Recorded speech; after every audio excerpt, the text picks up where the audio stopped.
अस्सलामुअलैकुम। Muzammil सोहवर्दी official YouTube channel के साथ मैं हूँ आपकी मेज़बान इकरार आउज़। हमारे साथ मौजूद है मुज़म्मिल सोहवर्दी। तो आज का व्लॉग ज़रा हट के होगा। एक तो व्लॉग सुने मैंने शहबाज़ गिल और मोईद पीरज़ादा साहब के, तो उसमें काफ़ी खुशनुमा इंकशाफ़ात किए गए हैं।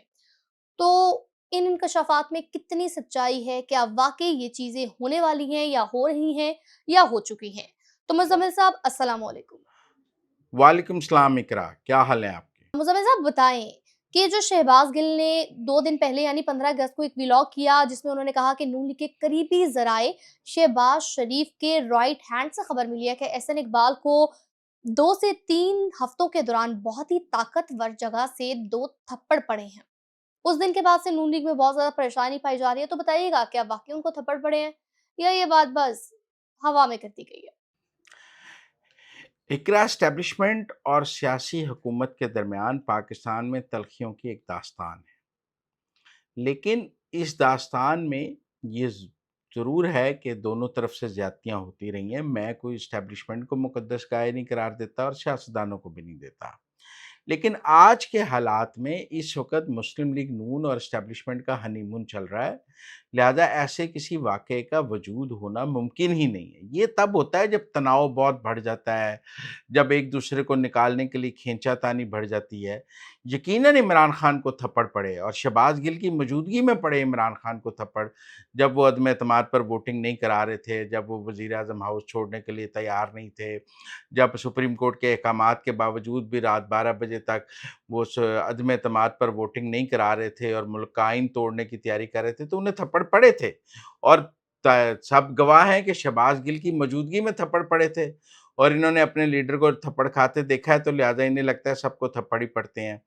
ऐसे शवाहिद भी मौजूद हैं कि जनरल फैज़ से शहबाज गिल को भी थप्पड़ पड़े थे और जब इन्हें कभी पंजाब से निकाला गया, कभी मरकज़ से निकाला गया, आजकल भी उन्हें पीटीआई से निकाला जा रहा है, तो शहबाज गिल ये समझते हैं शायद सारे उन जैसे हैं, ये सारे इमरान खान हैं। ऐसा नहीं होता। मेरे ख़्याल में इस वक़्त पाकिस्तान मुस्लिम लीग नून और एस्टेब्लिशमेंट के बेहतरीन ताल्लुकात हैं। ऐसे ताल्लुकात में ऐसे वाक़यात नहीं होते। ऐसे ताल्लुकात में बफर ज़ोन्स मौजूद होते हैं और एक-दूसरे से बातचीत का रास्ता निकाला जाता है। कोई ऐसी जुर्अत कर ही नहीं सकता। ये ज़रूर है कि आजकल शहबाज़ गिल वग़ैरह के पास बेचने के लिए कुछ नहीं है। आजकल इमरान खान को वो बेच ही नहीं सकते, कोई ख़बर ही नहीं इमरान खान की, यूँ क्या करें? लिहाज़ा ऐसी ख़बरें मनगढ़ंत करके वो अपना सौदा बेचने की कोशिश करते हैं और थप्पड़ों से चूँकि उनकी एक यारी है और उनके सामने इमरान खान को थप्पड़ पड़े हुए हैं, लिहाज़ा उन्हें लगता है कि थप्पड़ ही पड़ जाते होते हैं, लेकिन थप्पड़ नहीं पड़ते होते। वो सिर्फ़ इमरान खान को पड़े थे और वो पाकिस्तान की तारीख़ का एक अनोखा वाक़या है। शहबाज गिल ने अपने व्लॉग में ये भी कहा है कि एक हफ्ते में ख्वाजा आसिफ की मरियम नवाज और नवाज शरीफ से खुफिया मुलाकात हुई है और जो मुलाकात है वो एक लॉन में टहलते हुई हुई। इस मुलाकात के बाद ख्वाजा आसिफ बहुत कॉन्फिडेंट निकले वहां से और तीनों की बॉडी लैंग्वेज से ऐसा लग रहा था कि किसी चीज की एश्योरिटी हुई है। तो बाकी क्या कोई खुफिया मुलाकात हुई है? अच्छा, ये भी अब एक कॉन्स्पिरेसी थ्योरी है। ख्वाजा आसिफ मरियम नवाज़ और नवाज़ शरीफ से मिलते रहते हैं, रूटीन में मिलते हैं। वो इस वक़्त पार्टी के सीनियर मोस्ट लीडर हैं, शहबाज शरीफ के बाद सबसे सीनियर वो और इसहाक डार हैं और एहसन इकबाल हैं, वज़ीर दिफ़ा हैं। लॉन में मिलना या आप ये वो इसलिए कह रहे हैं लॉन में मिलना कि जो एजेंसियाँ बगिंग कर रही होती हैं, तो आप लॉन में टहलते हुए गुफ्तगू करें तो आपका ख़्याल है कि एजेंसियाँ नहीं सुनती ना। तो लॉन में गुफ्तगू जो सरबराह मुमलिकत भी करते हैं। लॉन में गुफ्तगू का तनाज़ुर ये होता है कि आप ये समझते हैं कि ये गुफ्तगू मेरी एजेंसियाँ नहीं सुन सकेंगी। लेकिन मेरा नहीं ख़्याल कि इस वक़्त मरियम नवाज़ और नवाज़ शरीफ पिछले 15-20 दिन में, 1 माह में नवाज़ शरीफ मरी हैं। अभी जाती उम्र आए हैं, मर ही रहे हैं, वहाँ कोई ऐसा बड़ा लॉन नहीं था, उनके घर पे मुलाकात हुई है। मुझे ये खबर भी शहबाज़ गिल की झूठ लगती है, वो रोज़ाना ऐसी खबरें घड़ के अपने वीलॉग के लिए बनाते हैं। लेकिन चूँकि आजकल मैंने पहले सवाल के जवाब में भी कहा कि आजकल उनके पास इमरान खान की कोई खबर नहीं है। आजकल इमरान खान का सौदा नहीं बिक रहा है, इमरान खान इर्रेलेवेंट हो गया है। तो अब वो इस तरह की खबरें बनाते हैं शहबाज़ गिल साहब कि कभी कह देंगे कि फलाँ को थप्पड़ पड़ गया, कभी कह देंगे वो खुफ़िया मुलाकात हुई, जैसे लगे कि वो बड़े बाख़बर हैं। उनको तो बेचारों को पीटीआई की सही खबर नहीं होती। सारे लोग उनको पीटीआई की मीटिंगों से निकाल रहे हैं कि वो मुखबर हैं, और जब वो पाकिस्तान में भी थे, तो सारी पीटीआई उन्हें मुखबर ही कहती थी, तो मैं कोई इससे ज़्यादा उन पर तबसरा नहीं करना चाहता। ये जो कहा गया है कि नवाज शरीफ आसिम मुनीर को अब भेजना चाहते हैं और मरियम ने तो उनको अपना भाई भी कह दिया है, और ये एक रिवायत है शहबाज गिल के मुताबिक कि नवाज शरीफ खानदान जब भी किसी को भाई कह देता है तो उसकी बलि चढ़ने का वक्त आ जाता है, उसका टाइम पूरा हो गया होता है। तो अब शहबाज शरीफ को, नवाज शरीफ को, शरीफ खानदान को क्या कोई और भाई चाहिए? आपको क्या लगता है कि वाकई क्या फील्ड मार्शल को घर भेजने की तैयारी कर ली गई है, हो रही है या की जाएगी? अच्छा, अब ये बहुत पीटीआई जो है ना, वो इस वक़्त एक एक्सटेंशन का भी बड़ा मैंने देखा है, साबिर शाकिर का वीलॉग भी है, ये शहबाज गिल ने भी किया है और भी लोगों ने। ऐसे जैसे को मेरा मतलब है पाकिस्तान में आर्मी चीफ़ की एक्सटेंशन का वक़्त हुआ जाता है, ऐसा नहीं है। Field marshal general Asim Munir की यकीनन मुद्दत मुलाज़मत 28 नवंबर 2025 को ख़त्म हो जाती, अगर मुद्दत 3 साल होती। और वो 2022 में आर्मी चीफ बने थे, 3 साल के लिए 2025 तक रहते। लेकिन उन army chief, air chief, naval chief तीनों की मुद्दत मुलाज़मत 5 साल कर दी गई है। लिहाज़ा एयर चीफ की भी उसी 5 साल को एन्जॉय कर रहे हैं, नेवल चीफ भी उसी 5 साल को एन्जॉय कर रहे हैं, और army chief field marshal Asim Munir के पास भी उसी तनाजुर में 5 साल हैं, और वो 5 साल हैं 28 नवंबर 2027 तक, अभी 2 ढाई साल पड़े हैं। लिहाज़ा अभी इस वक़्त आसिम मुनीर की बलि चढ़ाना, आसिम मुनीर को घर भेजना अमली तौर पे मुमकिन नहीं है। उनके अभी ढाई साल पड़े हैं, 2027 में एक्सटेंशन की बात होगी। ये ऐसे शो कर रहे हैं जैसे कोई एक्सटेंशन जो है वो नवंबर 2025 में होनी है।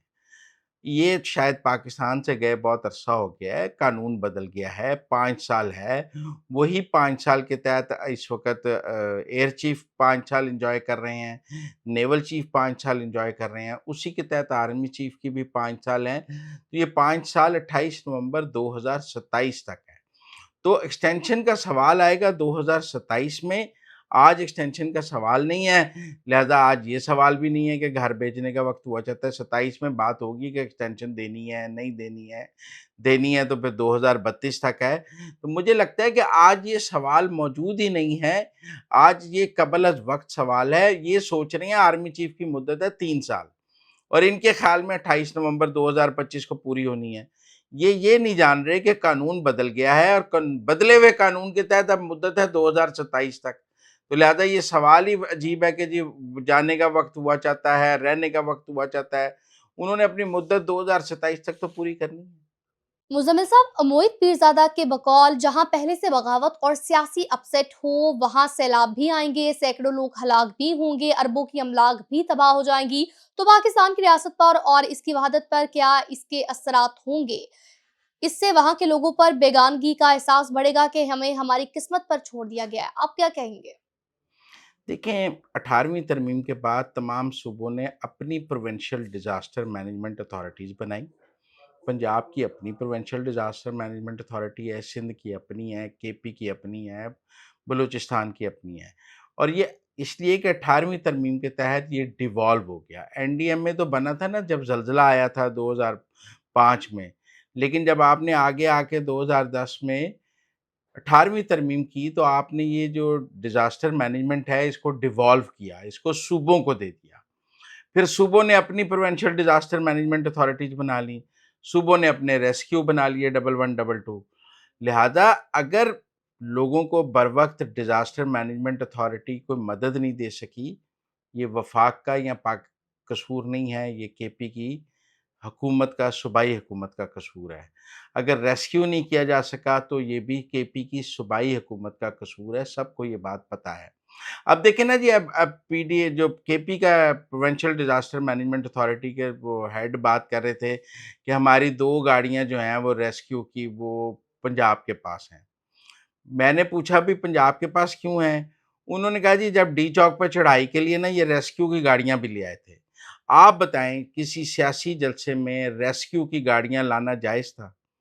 रेस्क्यू की गाड़ियाँ स्वात तो पहुँच नहीं सकी, रेस्क्यू की गाड़ियाँ किसी और रेस्क्यू के लिए अवेलेबल नहीं, लेकिन पीटीआई के सियासी जलसों में रेस्क्यू की गाड़ियां और पीडीएमए जो केपी का पीडीएमए है, वो कहते हैं उन्होंने उसको डाइवर भर्ती किया हुआ है जिसको पानी में तैरना नहीं आता। उसने क्या लोगों को पानी से निकालना है। उनमें से एक डाइवर ऐसा भी है जिसे वाटर फोबिया है, जो पानी के करीब जाने से डरता है, और उसको डाइवर भर्ती किया हुआ है।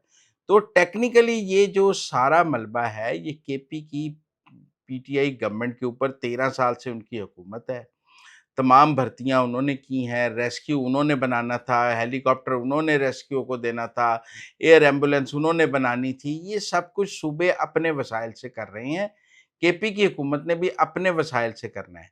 अब एनडीएमए का वो रोल नहीं है। एनडीएमए बना था ज़लज़ले के वक़्त, तब पीडीएमएज़ नहीं थे। अब पीडीएमएज़ और प्रोविंशियल गवर्नमेंट ज़िम्मेदार है। मोहित पीरजादा साहब के पीटीआई की हुकूमत को बरी-ए-ज़ुम्मा करार नहीं दिला सकते। ये गंडापुर की, महमूद खान की, परवेज़ खटक की, पीटीआई की नाकामी है कि केपी का ना रेस्क्यू सिस्टम ठीक है, ना उसका डिज़ास्टर मैनेजमेंट सिस्टम ठीक है। सब जगह सियासी भर्तियाँ हैं, सिफारशी भर्तियाँ हैं, खुर्द-बुर्द है, करप्शन है। इसकी ज़िम्मेदार वफाक नहीं है, पाक फ़ौज नहीं है, एस्टेब्लिशमेंट नहीं है, इसकी ज़िम्मेदार पीटीआई खुद है। केपी के आपको पता है जैसे कि केपी में सैलाबी सूरत-ए-हाल है, बहुत ही ज़्यादा नुकसान हुआ है, अरबों रुपए का नुकसान हुआ है और बहुत ही अमवात भी वाक़ई हुई हैं, 300 से ज़्यादा अमवात हुई हैं। तो मोहित पीरज़ादा साहब ने कहा कि अगर हम डेमोक्रेटिक होते, अगर हम रैशनल होते, अगर हमारे यहाँ लोकल गवर्नमेंट्स होती, हमारे यहाँ ज़िम्मेदार सूबाई हुकूमतें होती, हमारे यहाँ हकीकी वफ़ाकी हुकूमत होती, तो जो केपी की सूरत-ए-हाल है, उस मुतालिक हम सोच रहे होते। ये बात ठीक है कि सोचना तो सैलाब पर चाहिए, और सबको सैलाब पर चाहिए। सैलाब पर सोचने के लिए ही मरीम नवाज़ ने गंडापुर को फ़ोन किया है, मुराद अली शाह ने गंडापुर को फ़ोन किया है, सारा पाकिस्तान गंडापुर को फ़ोन कर रहा है, क्योंकि सब सैलाब पर सोच रहे हैं, कोई सियासत पर नहीं सोच रहा। वैसे तो गंडापुर जो मरीम नवाज़ के बारे में ज़ुबान इस्तेमाल करते हैं, मरीम नवाज़ उनको फ़ोन करतीं। सैलाब पर फ़ोन इसलिए किया है कि सब सैलाब पर सोच रहे हैं। सब सैलाब पर केपी हुकूमत की मदद करने को तैयार हैं। अगर पॉलिटिकल पॉइंट स्कोरिंग की वजह से केपी की गवर्नमेंट पंजाब से मदद नहीं लेना चाहती, केपी की हुकूमत सिंध से मदद नहीं लेना चाहती, क्योंकि आपका ख़्याल है कि पीटीआई बड़ी लेट डाउन हो जाएगी अगर उसने इस वक़्त पंजाब की हुकूमत से मदद ले ली, तो फिर ये केपी की हुकूमत, पीटीआई की हुकूमत अपने शहरियों के साथ ज़्यादती कर रही है। लोकल बॉडीज़, पीटीआई ने तो हमें कहा था कि वो एक मज़बूत बल्दियाती निज़ाम बनाएँगे। कहाँ है केपी का मज़बूत बल्दियाती निज़ाम? पीटीआई ने तो कहा था कि वो केपी में बल्दियाती इदारों को माली खुदमुख्तारी देंगे। मुझे बता दें बुनेर में कौन-सा बल्दियाती निज़ाम मौजूद है और उसको कितनी माली खुदमुख्तारी हासिल है? स्वात में किस तरह का बल्दियाती निज़ाम मौजूद है और उसे कितनी माली खुदमुख्तारी हासिल है? बाजोड़ में कौन-तना बल्दियाती निज़ाम मौजूद है और उसको कितनी माली खुदमुख्तारी हासिल है?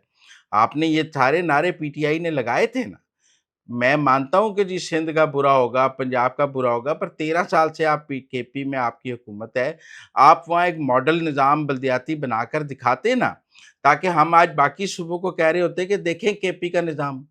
बुनेर में देखें सैलाब आया है, बल्दियाती निज़ाम कैसा फ़ाल काम कर रहा है। ऐसा है? नहीं है। हम आज दिखाते हैं कि स्वात में सैलाब आया है, देखें स्वात का बल्दियाती निज़ाम कितना खूबसूरत काम कर रहा है। नहीं कर रहा।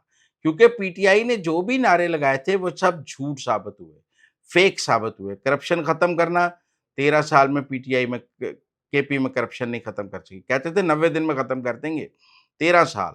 कहते थे मजबूत बल्दियाती निज़ाम आएँगे, 13 साल हो गए केपी में मजबूत बल्दियाती निज़ाम नहीं ला सके। कि पीटीआई के बल्दियाती निज़ाम का गुब्बारा तो उस दिन निकल गया था, जिस दिन पेशावर का मेयर हार गए थे, तो आपने तरमीम करनी शुरू कर दी थी, क्योंकि आप पेशावर में जेयूआई के मेयर को माली खुदमुख्तारी नहीं देना चाहते थे।